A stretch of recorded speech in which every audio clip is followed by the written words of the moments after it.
Hey, and welcome back. So, a few days ago, if you're watching these videos, I showed off the Great American Bash Sting. Here's a reminder. You look just like this. And I gotta say, this is a great figure. Feels great, looks great, definitely from that time frame. But then, I found this one.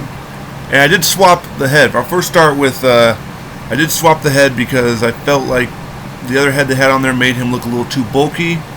So, I'm talking about Ultimate Edition Sting. Now, legs, a little wobbly, but still posable. In fact, I think all Stings suffered from these legs eventually. What I did like, though, is they did go the extra mile and found the gloves. They didn't find the one, there was none that say Sting on them, like my Elite fix-up did. But he originally came with this head sculpt. Short hair head sculpt. Now I altered this one.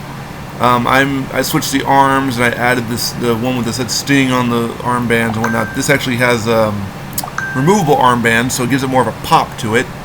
And then I switched the head to this head. I found this was a basic head.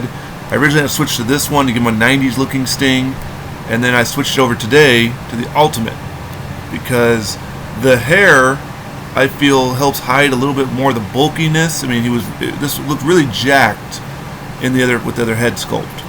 But what a thing of beauty in the most part. Like I said, there's a little bit of pink showing through, so you can tell they literally took and torso swapped. They didn't glue. It's fully playable. I made sure to always ask: is it playable? Is it posable? I don't want a statue. I don't want something if I move the arm it just falls off. Okay. And they said, oh yeah, fully playable. Hardly anything done to it. Obviously, they painted the pink singlet black, and they left obviously the lower part done. Obviously it's not as high as it should be in the regular version. You see, obviously it's in the torso area, but that's okay. I can live with that. I mean, Sting's in AEW. We're not seeing an Ultimate Sting probably ever, or at least for a long time. And maybe never in this form. I would imagine if he ever does re-sign again, but I feel like Tony Khan has the money that you probably want to keep him under a Legends contract just to pump out merchandise. Maybe WWE will start to dip into it one day, but we had our chance at some Stings. We got a few. We didn't get nearly as many as we'd like. And of course, even if if he had gotten an Ultimate when they first introduced Ultimates, I think he was gone by that time anyway.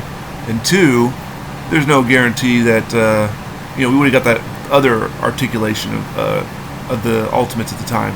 This is fully butterfly joints, so going to be great for applying the Scorpion Death Drop, applying the Scorpion Death Lock, Stinger Splash, anything. I mean, even the arms can bend, and you can do the whole like howling, the woo, whatever it may be that he did, Stinger called, if you will. So great figure. I'm happy with it. I know that some people are getting some customs right now done.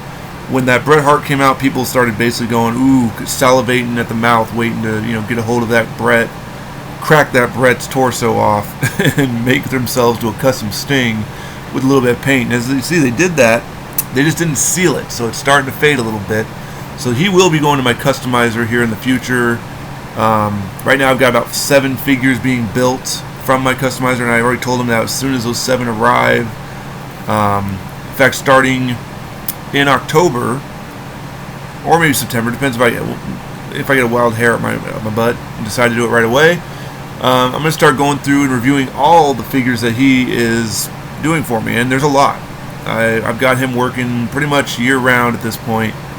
I told him, I was like, get ready, I'll be paying you to start the figure, and then when it's done, I see a prototype, or when I see it's ready to go and being shipped out, I'll send you the second half of the funds.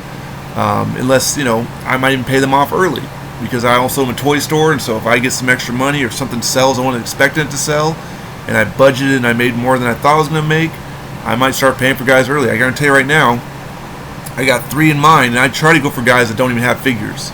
I saw some of his previous work. Hakushi was one that definitely drew my eye. Sean Stasiak drew my eye, and Kota Ibushi drew my eye. Because I like the cruiserweights. Of course, being 6'10", it's something I can never do as a cruiserweight style. Even when I did pro wrestling, I could never do the cruiserweight style. I remember one time I did some fast kip ups and whatnot, and some quick moves, and people were like, "You're a big guy. Don't try to do those moves. It doesn't look natural. It doesn't look right. You don't go from the top rope. You don't do, you don't do roll through real fast. You're supposed to be the big, giant, tall man. You chop."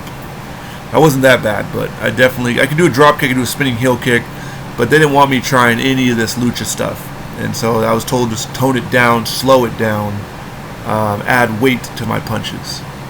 So can't be a cruiserweight when you're 6'10". Apparently, the joke was I was going to be the biggest cruiserweight in the world because I was skinny, and then I got bigger, and now I'm at 300 pounds. I'm gonna go back and get back in shape, I think, too. Now that I've got some time with school starting back up, I don't have to work as much in the morning. I'm gonna hit the gym, start getting back in shape. But this is gonna look great on my WCW shelf. I'm debating on getting the Scott Steiner Ultimate I've seen on eBay. I'm kind of holding off though because I know that they're making an elite, as I call it, Elite Plus, with molded arm and molded torso for Steiner specifically. So it's like, do I want to do a Steiner like that, or do I want the more unique parts they're building for him? And how long until they maybe add him into the Ultimate line anyway with those unique parts? So I'm gonna hold out hope that if we get to October, we get to Ringside Fest, if they show product for the next 9-10 months and there's no Steiner Ultimate on the docket to be made, if there is a Steiner Ultimate, from his WWF tag team days, fine. But I mean, if it's the WCW version, I'm really hoping we get one of those at least, because how cool it'd be next to Goldberg and the custom Psycho Sid or Sid Vicious I had created. Those would be pretty sick too, and he'd go perfectly with Sting as well. You got Hollywood Hogan, so I'm still kind of holding out. But I usually don't hold out for guys I know. Like my next one is going to be an Elite custom figure coming up, so check back for that one. I've talked enough though. Let me tell you, if you're wondering what Sting looks like Ultimate with butterfly joints, thing of beauty. I mean, like I said, Scorpion's a little too low, but that's okay. Sometimes he didn't have it all the way up, sometimes he did. I actually had another one like this, but it didn't have the singlet. It was just bare white, torso. So that will be going up Macari for sure. That was like more of his TNA run. And I got that one right before I found this one. And I already paid for that one, so I had to buy this one too. So somehow I've ended up with 4 Stings. I only need one. So chances are the other 3 are going up on Macari here pretty soon. Why not eBay? Because eBay has decided to lock me out of my funds. They keep saying that my account needs to be verified. I keep sending the information. They keep denying that it's been sent, or keep saying that they need the verification to go through. So I've gotten kind of fed up with it. So at this point, I've pretty much decided no longer to sell on eBay. I'll buy on eBay, but I'm not going to sell anymore because it's just gotten so annoying. Anyway, that's it. Till next time.